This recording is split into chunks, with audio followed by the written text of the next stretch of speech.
প্রিয় দর্শক, আমি আলপনা আপনাদের সবাইকে শুভেচ্ছা জানাচ্ছি বেঙ্গল ফিশ প্রেজেন্স আলপনার রান্না আলপনাস কুকিং অনুষ্ঠান থেকে। আশা করি সবাই ভালো আছেন। আজকে আমি আপনাদেরকে বেঙ্গল ফিশের টাইগার প্রন দিয়ে একটা মজাদার অভিনব ওরিয়েন্টাল ডিশ দেখাবো, যার নাম হচ্ছে ওরিয়েন্টাল বাটার প্রন। এই ওরিয়েন্টাল বাটার প্রন রান্না করার আগে চলুন একটু দেখে আসি এটা রান্না করতে কি কি লাগে।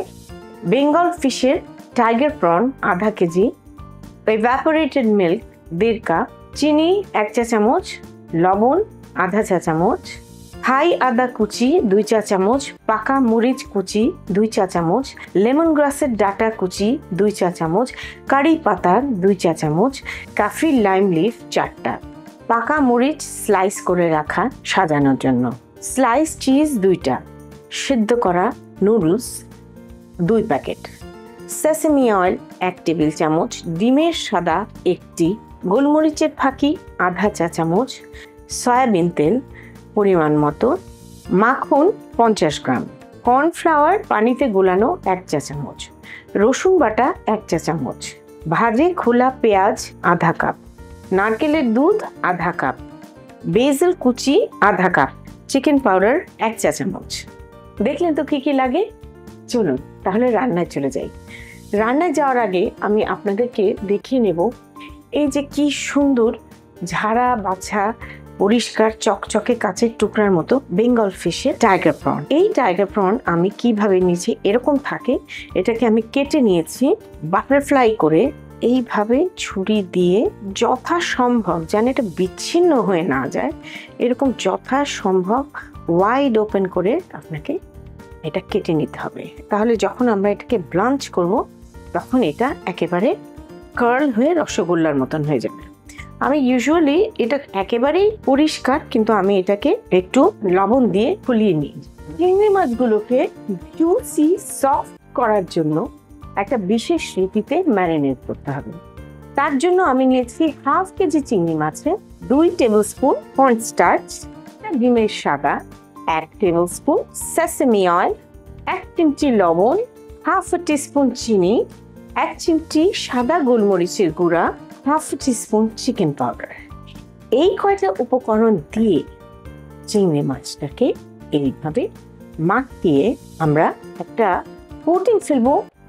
দয়া করে এই পরিমাণ কর্নস্টার্চই দিবেন, এর বেশি দিবেন না, তাহলে একদম ক্রিস্পি ওভারকোটেড হয়ে যাবে। এইটা না আমরা যখন তেলের মধ্যে ব্লাঞ্চ করব চিংড়িটা না রসগোল্লার মতন হয়ে যায়, জুসি সফট স্মুথ। কিন্তু যদি আপনি বেশি পরিমাণে কর্নফ্লাওয়ার দেন না তাহলে এটা খটখটে হয়ে যাবে এবং শক্ত ক্রিস্পি হয়ে যাবে, সেটা আমি চাই না। এবং এই টেকনিকটাতে আপনারা চাইলে মানে ওয়াসাবি প্রন, গার্লিক প্রন, তারপরে যে oriental prawn, golden butter prawn, আমি নানা রকম রেসিপি দেখিয়েছি। এবং সবচেয়ে মজা হয়েছে কি জানেন, বেঙ্গল ফিশের এই চিংড়ি মাছটাকে পাওয়ার পরে আমি এই রেসিপিগুলো দিয়ে একটা ক্লাস কল করলাম এবং মানে আমার ক্লাসে দলে দলে স্টুডেন্টরা এসে এই চিংড়ি মাছের প্রেমে পড়ে সারা গুলশান শহরের সমস্ত দোকানে এই বেঙ্গল ফিশের টাইগার প্রনের পুরা টান পড়ে গেল। কোথাও আমাকে খালি ফোন করছে, আলপনা চিংড়ি মাছ কোথায় পাবো, বেঙ্গল ফিশের তো চিংড়ি মাছ আর পাওয়া যাচ্ছে না, এরকম অবস্থা। তো সত্যি কথা বলতে কি আসলে এটা একটা অনন্য সাধারণ একটা টেকনিক, এবং এটা ঠান্ডা হয়ে গেলেও চিংড়ি মাছটা কিন্তু একদম জুসি অ্যান্ড সফট থাকে। ইউজুয়ালি টাইগার প্রন তো আপনার রান্না হয়ে গেলে মানে একটু রাবারি হয়ে যায়, কিন্তু এইটার এই কর্ন স্টার্চ আর ডিমের সাদা কোটিংয়ের জন্য না এটা একদম জুসি অ্যান্ড সফট থাকে। আমরা এখন এটাকে ডুবো তেলে ব্লাঞ্চ করে নিব। আপনি যদি আরেকটু হেলদিয়ার করতে চান আপনি এটা পানি দিয়েও ব্লাঞ্চ করতে পারেন, কিন্তু অবভিয়াসলি তেলের মধ্যে দিলে তার স্বাদটা দ্বিগুণ 3 গুণ হয়ে যায়। আপনারা দেখুন চিংড়ি মাছগুলো হয়ে গেছে, এর বেশি আমি আর ভাজবো না চিংড়ি মাছকে। এবং এটা ডাননেসটা দেখুন, আমার বাড়িতে তো চুলার পাট থেকে এটা খাওয়ার জন্য হুড়াহুড়ি পড়ে যায়। একেবারে চকচকে জুসি রসগোল্লার মতন চিংড়িগুলো। এর মধ্যে সেসেমি অয়েল এবং চিকেন পাউডার, গোলমরিচ এগুলো থাকাতে এটার মানে চিংড়ি মাছের যে একটা মেছো গন্ধ সেটাও নেই, এবং একদম মানে পারফেক্ট ডালনেস। মূল রান্নায় আসার আগে এইবারে আমরা যেটা করব, এটাকে ডেকোরেশনের জন্য এখন বাজারে না চাইনিজ রেস্টুরেন্টের মতো ফ্রোজেন নুডলস পাওয়া যায়। চাইনিজ রেস্টুরেন্টে আপনারা যে চাউমিনটা খান সেটা ফ্রোজেন পাওয়া যায়। সেই ফ্রোজেন নুডলসটাকে এনে সিদ্ধ করে রেখেছি। এখন এটাকে আমি একটু জাস্ট নুন আর গার্লিক দিয়ে সয়াবিন দিয়ে তেল দিয়ে একটু সটে করে নিব। তাতে করে নুডলসের যে ফ্লেভার আসে না, মানে বলার অপেক্ষা রাখে না, অসাধারণ। আমি জাস্ট আধা চামচ লবণ দিলাম এবং দেব 1 টিস্পুনের মতনের রসুন বাটা।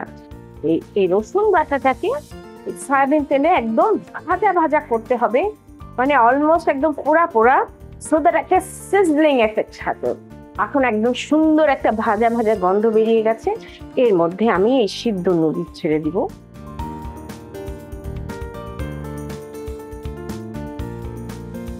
দেখুন একদম ভাজা ভাজা হয়ে গেছে নুডলসটা। চুলোটা বন্ধ করে দিই। এটাকে আমরা পরিবেশনের জন্য তৈরি করে রাখি। এবারে আমরা মূল রান্নায় চলে যাব।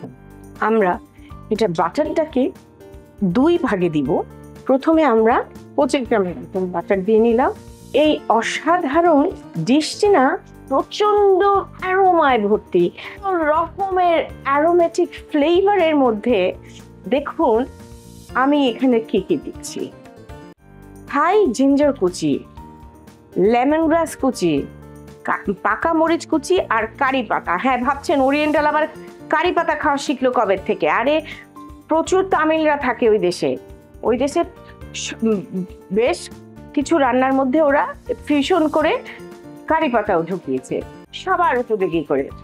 এটাকে একদম ভাজা ভাজা করব, তাতে করে একটা বিউটিফুল হাই অ্যারোমা বের হচ্ছে। এইবার আমি এর মধ্যে দেব ভাজে খোলা পেঁয়াজ একটু ভেজে নিয়ে এইবার আমি এর মধ্যে দেব এভাপোরেটেড মিল্ক। এই এভাপোরেটেড মিল্কটাকে ফুটতে দিব। সেই ফাঁকে আমি দিব সিজনিং আর ক্যাফে লাইম লিফ। এই অসাধারণ এই ক্যাফে লাইম লিফের সুন্দর গন্ধ। আপনারা যদি ক্যাফে লাইম লিফ না পান তাহলে লেবু পাতা দিতে পারেন। শিরাটা ফেলে দিয়ে টুকরো টুকরো করে দিবেন। কেন আমি ভাজার সময় দিলাম না? লেবু পাতার গন্ধটা না এই এভাপোরেটেড মিল্কের মধ্যে পলক এসে একেবারে একদম মানে কি বলবো ইনফিউজড হয়ে যাবে আর কি। আচ্ছা, এইবার আমি এর মধ্যে সিজনিং গুলো দিব। চিকেন পাউডার এবং গোলমরিচের গুঁড়া, সামান্য লবণ, আমাদের চিকেন পাউডারের লবণ আছে, চিনি। চিংড়ি মাছে তো লবণ আছে, সুতরাং বেশি নুন দিলে বেশি সল্টি করে লাভ নেই। তারপরে আমরা আবার পরে চিজ দিব এটাতে। দর্শক, এত সুন্দর একটা অ্যারোমা তৈরি হয়েছে আমি বলে বোঝাতে পারবো না। এইবার এটা বলক চলে এসছে। এখন আমি এর মধ্যে ফিউশন বলে কথা দিব চেডার চিজ, 2টা স্লাইস চেডার চিজ। চেডার চিজটা দিলে কিছুক্ষণের মধ্যেই চিজটা একদম গলে যাবে। এইবার আমি দিব প্রন। আহা, একেবারে সোনায় সোহাগা। এই প্রনের সাথে আরো দেব হচ্ছে বাকি বাটারটুকু, যার কারণে এটার নাম হচ্ছে বাটার ওরিয়েন্টাল বাটার প্রন। মানে বাটারময় একবারে। এরকম একটু ঘন হয়ে এসছে। আমরা এটাকে এরকম একটু মানে একটু লিকুইড ফর্মেই রাখবো, বেশি ঘন করব না, একটু টপিং হিসাবে দিব। তাহলে আমরা এখন চুলোটা বন্ধ করি। এটার আরেকটা বিশেষ ধাপ রয়েছে, সেটা এখন আপনাদের করে দেখাবো। আমি 1 টিস্পুন কর্নস্টার্চ পানিতে গুলে রেখেছি, সেটা আমি মিশিয়ে দেব নারকেলের দুধের মধ্যে। আধা কাপ নারকেলের দুধে কর্নস্টার্চ মিশিয়ে এটাকে আমি জাল করব। এই জাল দেওয়ার সময় আমরা এর মধ্যে ফ্লেভার না সিজনিং না দিয়ে দিব বেসল পাতা। ঘন হয়ে গেছে, চুলাটা বন্ধ করে দিলাম। এটা হচ্ছে আরেকটা বিশেষ সংযোজন এটার আরো ফ্লেভার আনতে। আমি বলেছিলাম যে এটা একেবারে ফ্লেভারে মানে অ্যারোমায় পূর্ণ। আচ্ছা, আমাদের এটা শেষ। এখন আমরা এর মধ্যে নুডলসটা সাজাই। পরিবেশনের পালা। এইভাবে নুডলসটাকে পরিবেশন পাত্রে ঢেলে তার উপরে আমরা দেব এই চিংড়ি। এইবার এর উপরে দিব সেই বেজল। বেজলটা একেবারে লেপে দিতে হবে না, মানে কোথাও আছে কোথাও নেই, এইভাবে একটু ছড়িয়ে ছড়িয়ে দিতে হবে। এবং তার উপরে দেব এই পাকা স্লাইস করা মরিচ। এটা যখন মুখে পড়বে না, মানে একটা অপূর্ব সৃষ্টি হবে। দেখলেন তো প্রিয় দর্শক, বেঙ্গল ফিশের fresh and crunchy tiger prawn দিয়ে তৈরি হয়ে গেল মজাদার ওরিয়েন্টাল বাটার প্রন। আজই আপনার পাড়ার দোকান থেকে সংগ্রহ করুন বেঙ্গল ফিশের টাইগার প্রন এবং বানিয়ে ফেলুন মজাদার ওরিয়েন্টাল বাটার প্রন। আমার এই অনুষ্ঠানগুলো যদি আপনাদের ভালো লাগে তাহলে এটা সাবস্ক্রাইব করবেন এবং অবশ্যই বেল আইকনটিতে চাপ দিবেন যাতে লেটেস্ট অনুষ্ঠানগুলো পেয়ে যান। সেই সাথে লাইক, শেয়ার আর কমেন্ট করতে ভুলবেন না কিন্তু। সবাই খুব খুব ভালো থাকুন। আজকের মতো বিদায়।